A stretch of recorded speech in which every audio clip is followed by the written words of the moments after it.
Hello students, geography पाठशाला में आप सभी बच्चों का स्वागत है। बच्चों, आज हम पढ़ेंगे राज्यसभा के बारे में। बच्चों, हम लोग सदन पढ़ रहे थे।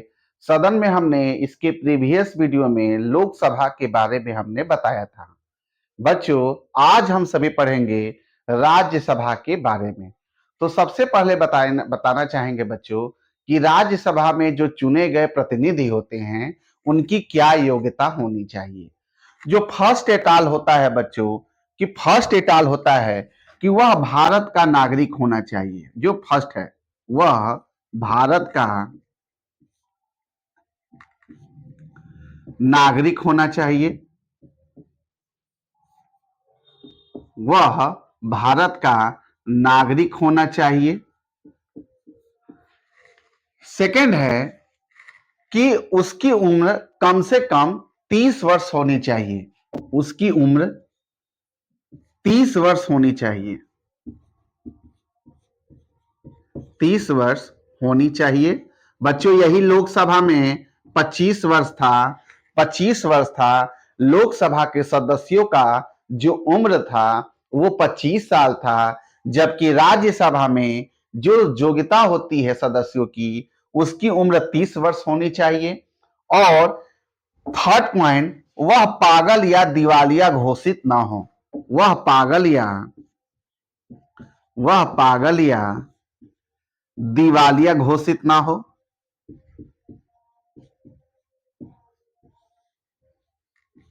वह पागल या दिवालिया ना हो। और फोर्थ पॉइंट है बच्चों कि इसकी अवधि कितनी होती है। इसकी अवधि बच्चों 6 वर्ष होती है, जबकि लोकसभा में सदस्यों का जो अवधि होता है वह 5 साल के लिए होता है। और राज्यसभा में जो सदस्यों की अवधि होती है वह 6 वर्ष होती है। बच्चों, राज्यों और केंद्र शासित प्रदेशों का जो प्रतिनिधित्व होता है यह कैसे होता है। इसका प्रतिनिधित्व कैसे होता है। इसका प्रतिनिधित्व कैसे होता है। प्रतिनिधित्व कैसे होता है। कौन कौन इसमें चुनाव करते हैं। बच्चों, यह राज्यों और केंद्र शासित प्रदेशों से चुने जाते हैं। जो निर्वाचित विधानसभा के राज्यों के जो निर्वाचित विधानसभा के जो सदस्य होते हैं उनके द्वारा यह प्रतिनिधित्व किया जाता है। प्रत्येक राज्य और यूटी को जो हमारी उसकी जनसंख्या के आधार पर राज्यसभा में एक निश्चित संख्या में सीटें आवंटित की जाती हैं, जो कि हमारी चौथी अनुसूची में बताई गई है। जो 11 अनुसूची होती है बच्चों, हमारे देश के संविधान में जो अनुसूचियां होती हैं वह 11 होती है। 11 अनुसूची में आप चौथे अनुसूची को देखेंगे कि प्रत्येक राज्य और यूटी में उसकी जनसंख्या के आधार पर राज्यसभा का एक निश्चित संख्या में सीटें आवंटित की जाती हैं। इसमें जो मनोनीत सदस्य होते हैं विधानसभा द्वारा जो निर्वाचित सदस्य के अलग अलग जो कि हमारे भारत के जो चुने जाते हैं। हमारे भारत के प्रेसिडेंट भी के पास भी सदस्यों को नामांकित करने की शक्ति होती है। यह सिर्फ हमारे देश के राष्ट्रपति में निहित होती है। जो साहित्य के क्षेत्र में हो, जो विज्ञान के क्षेत्र में हो, कला के क्षेत्र में हो और सामाजिक जो विषय होते हैं उसमें विशेष ज्ञान हो, ऐसे लोगों को राष्ट्रपति अपने तरीके से उन्हें जो कि निर्वाचित करते हैं, नामांकित करते हैं। अगर हम देखा जाए तो जो राष्ट्रपति होता है,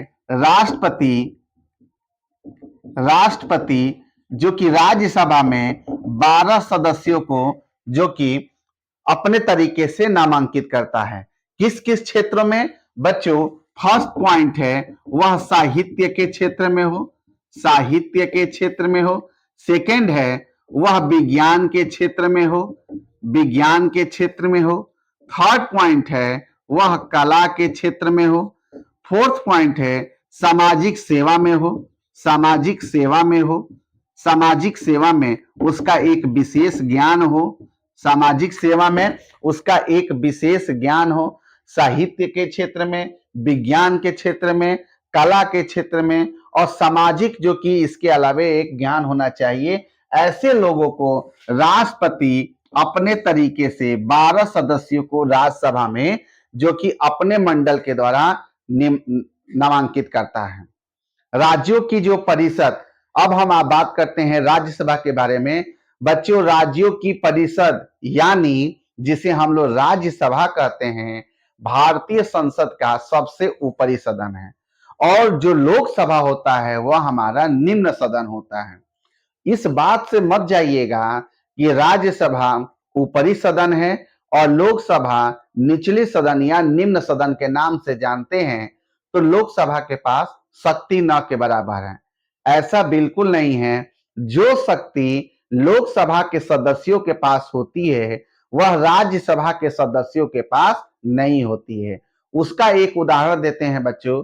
कोई भी अगर मनी बिल, हम मनी बिल का उदाहरण लेते हैं, कोई भी अगर मनी बिल पास करना होता है तो लोकसभा में उसको पास करना और पास करने की शक्ति सिर्फ लोकसभा में होती है। हालांकि राज्यसभा में भी मंजूरी के लिए भेजी जाती है, लेकिन अगर उसे वह पास नहीं भी करते हैं तो वह मनी बिल लोकसभा के सदस्यों के पास करने के आधार पर पास कर ली जाती हैं। तो हम बताना चाहेंगे बच्चों कि राज्यसभा की परिषद या राज्यसभा भारतीय संसद का ऊपरी सदन होता है। भारत के उपराष्ट्रपति जो होते हैं राज्यसभा का सभापति होता है।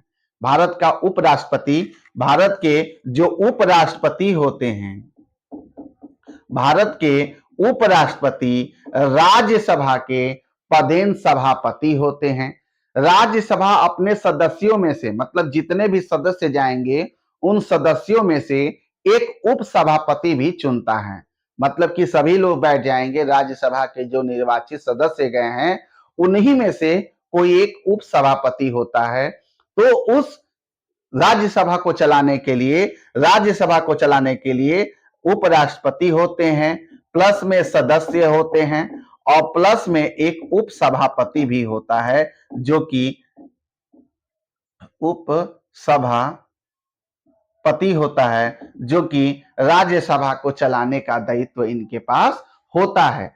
बच्चों, राज्यसभा में अब हम बात करेंगे अधिकतम संख्या की। राज्यसभा में बात करेंगे अधिकतम संख्या की, तो इसमें अधिकतम संख्या है 250 है, जिसमें से 238 हमारे राज्यों से और हमारे केंद्र शासित प्रदेशों से चुने जाते हैं और जो 12 सदस्य होते हैं वह हमारे राष्ट्रपति द्वारा मनोनीत होते हैं, राष्ट्रपति के द्वारा मनोनीत होते हैं। तो इसमें 250 हमारा टोटल सीट होता है। वर्तमान में हमारे देश में जो राज्यसभा के निर्वाचित सदस्य हैं वह 245 सदस्य जो कि हमारे राज्यसभा में अभी वर्तमान में चुने गए हैं। तो बच्चों, यह हमारा टॉपिक था राज्यसभा के बारे में, जो कि सदन का ऊपरी सदन के नाम से जाना जाता है। आशा करते हैं कि आपको यह समझ में आया होगा। That's all. तो देखते रहिए जियोग्राफी पाठशाला।